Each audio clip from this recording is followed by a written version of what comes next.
প্রিয় দর্শক, সাজ্জাদ কাদিরের প্রীতি নিন, শুভেচ্ছা নিন। এই মুহূর্তে আপনাদের সামনে কথা বলতে এসেছি। এনসিপি কি করতে যাচ্ছে এই প্রসঙ্গটি নিয়ে কথা বলতে চাই এই মুহূর্তে। এনসিপি শহীদ মিনারে একটি সমাবেশ করবে। এনসিপি কি করতে যাচ্ছে শুধু নয়, এনসিপি করতে যাচ্ছে এবং একই সাথে বাংলাদেশ জাতীয়তাবাদী দল বিএনপির ছাত্র সংগঠন ছাত্রদল শাহবাগে সমাবেশ করবে। 3 আগস্ট রাজধানীবাসীর জীবন বিপন্ন হতে যাচ্ছে, এটুকু অন্ততপক্ষে প্রাথমিকভাবে বলতে পারি। আজ থেকে 1 বছর আগে এই 3 আগস্টে এই যে সমন্বয়করা, তখন তো এনসিপি ছিল না, সমন্বয়করা এই 3 আগস্ট বিগত আওয়ামী লীগ সরকার পতনের ডাক দিয়েছিল। এই 3 আগস্ট ডাক দিয়ে 5 আগস্ট সরকার পতন হয়ে গেছে। মানে জাদুকরী একটা ব্যাপার ঘটেছিল গত বছর। এটি কি এই সমন্বয়করা, ছাত্ররা কিংবা রাজনৈতিক ব্যবস্থায় করেছিল? না, এর পেছনে সেনাবাহিনী ছিল। সেনার সমর্থনে এটি 3 আগস্ট ডাক দিতে বলা হয়েছিল, ডাক দেওয়া হয়েছে এবং 5 আগস্ট সরকার পতন হয়ে গেছে।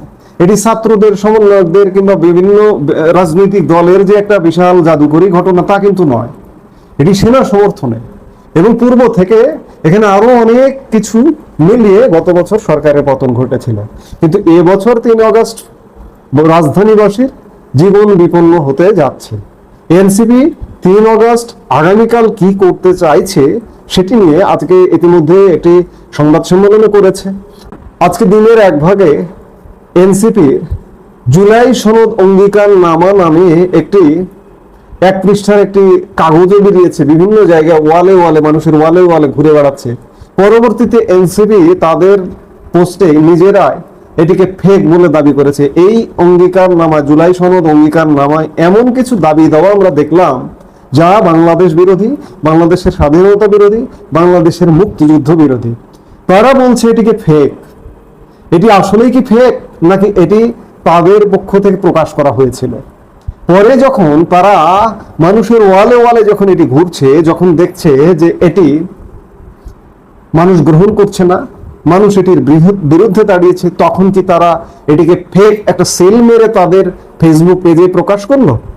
হতে পারে, অনেক কিছু হতে পারে, কারণ বাংলাদেশকে ঘুরিয়ে দেওয়ার আমরা একটা পরিকল্পনা আমরা দেখছি। তো কাজেই আগামীকালকে এনসিপি কি করতে চায় বা কি করতে চেয়েছিল, হয়তো অনেক কিছু করতে চেয়েছিল, চেয়েও সেখান থেকে পিছিয়ে এসেছে। প্রথমত আমি যেটি বললাম যে আগামীকাল রাজধানীবাসীর জীবন বিপন্ন হয়ে যাবে। কোনো প্রয়োজন ছাড়া রাজধানীবাসী অন্ততপক্ষে আগামীকাল ঘরের বাইরে বের হবেন না। যারা অফিসে যাবেন, সকালে যাবেন, সন্ধ্যায় আসবেন যখন, তখনও আগামীকাল আপনার বিপন্ন হতে পারে জীবন। সেই অবস্থাটা মাথায় নিয়ে আপনারা বের হবেন। অভ্যুত্থানের 1 বছর পূর্তিতে আগামীকাল 3 আগস্ট রাজধানীর শহীদ মিনার থেকে নতুন বাংলাদেশের রূপরেখা ঘোষণা করবে জাতীয় নাগরিক পার্টি। শনিবার এনসিপির বাংলা মোটর কার্যালয়ে এক সংবাদ সম্মেলনে এসব কথা বলেন দলটির আহ্বায়ক নাহিদ ইসলাম। তিনি বলেন, জুলাই পদযাত্রার মাধ্যমে আমরা দেশের নানা প্রান্তে গিয়েছি, মানুষের কথা শুনেছি।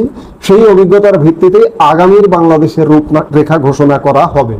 তিনি বলেন, আগামীকাল বিকেল 4টায় আনুষ্ঠানিকভাবে এই কর্মসূচি অনুষ্ঠিত হবে। নাহিদ ইসলাম আরো বলেন, গত বছরের 3 আগস্ট শহীদ মিনার থেকেই আমরা সরকার পতনের দাবি তুলেছিলাম। আমরা বারবার বলেছি, ফ্যাসিবাদ বিরোধী লড়াই এখনো শেষ হয়নি। আমাদের রাষ্ট্রচিন্তার রূপরেখা সম্পূর্ণ করব এই কর্মসূচির মধ্য দিয়ে।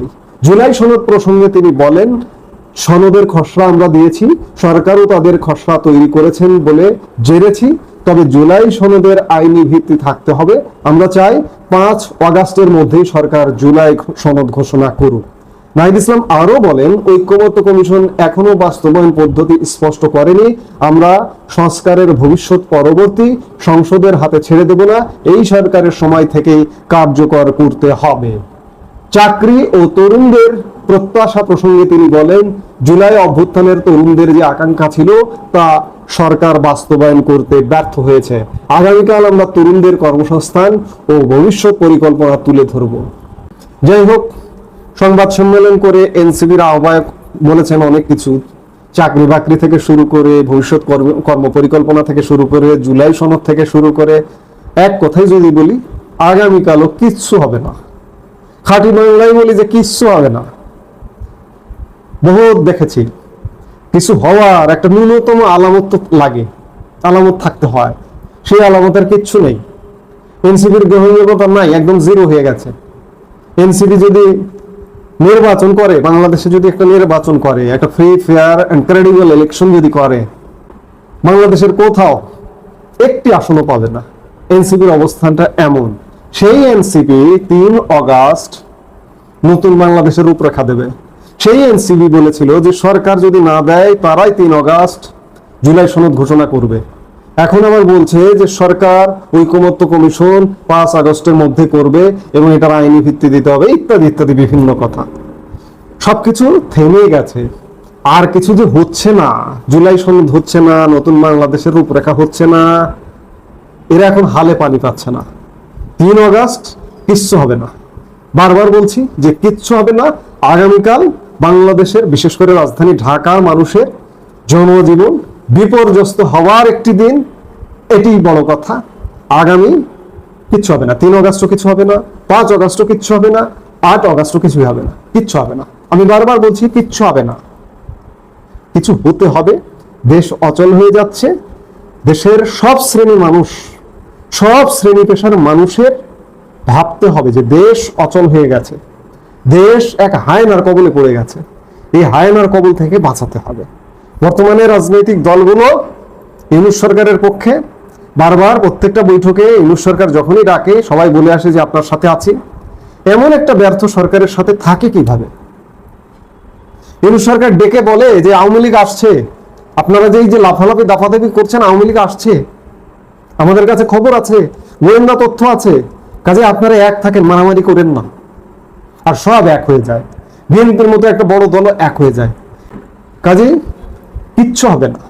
আওয়ামী লীগ কবে ফিরবে না ফিরবে তার কোনো নাম নিশানা নেই, কোনো ঠিক ঠিকানাই নেই। কিন্তু ভাই, মুক্তিকামী স্বাধীনতাকামী মানুষ, রাজনীতি যদি নাও হয়, একটা সামাজিক প্ল্যাটফর্ম হলেও বাংলাদেশকে বাঁচাতে হলেও সকল মানুষকে এগিয়ে আসতে হবে, সকল বিবেকবান মানুষকে এগিয়ে আসতে হবে, মুখ খুলতে হবে, কথা বলতে হবে। না হলে হায়নারা যেভাবে দখল করে আছে, এমন একটা অচল অবস্থা, এই অচল অবস্থার মধ্যে নির্লজ্জভাবে দখল করে আছে।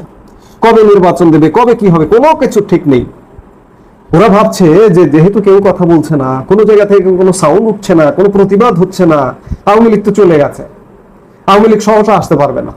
বর্তমান রাজনৈতিক দলগুলোকে শুধুমাত্র আওয়ামী লীগ এর ভয় দেখিয়ে ব্যস্ত রাখা যাবে। আওয়ামী লীগ আসলো না, এই রাজনৈতিক দলগুলো ব্যস্ত থাকলো, কিন্তু বাংলাদেশ কি এইভাবে ধীরে ধীরে গর্তে নেমে যাবে? নাগরিক সমাজের কণ্ঠ উচ্চ তুলতে হবে, নইলে বাংলাদেশ বাঁচানো যাবে না। রাজনৈতিক বর্তমানে যারা আছে রাজনৈতিক দল, তাদের উপরে ভরসা করতে পারছি না। আওয়ামী লীগ কবে আসবে সেইটাও ভরসা নেই। সেগুলোর অপেক্ষা করলে আর হবে না। বাংলাদেশকে বাঁচাতে হবে। 1 বছর হয়ে গেছে, এই 1 বছরে বহু ক্ষতি হয়ে গেছে। আপনি যদি আর 6 মাস সময় দেন, তাহলে কিন্তু বাংলাদেশের আরো ভয়ঙ্কর বড় ধরনের ক্ষতি হয়ে যাবে। কাজেই সবার জাগতে হবে, আগামীকালকে কিছু হবে না, এটাই শেষ কথা। সবার জাগতে হবে, কথা বলতে হবে, প্রয়োজনে রাস্তায় নামতে হবে, মাঠে নামতে হবে। এই যে অচল অবস্থা, এই অচল অবস্থা কাটাতে হবে। এই মুহূর্তে এ পর্যন্ত। সবাই ভালো থাকুন, সুস্থ থাকুন।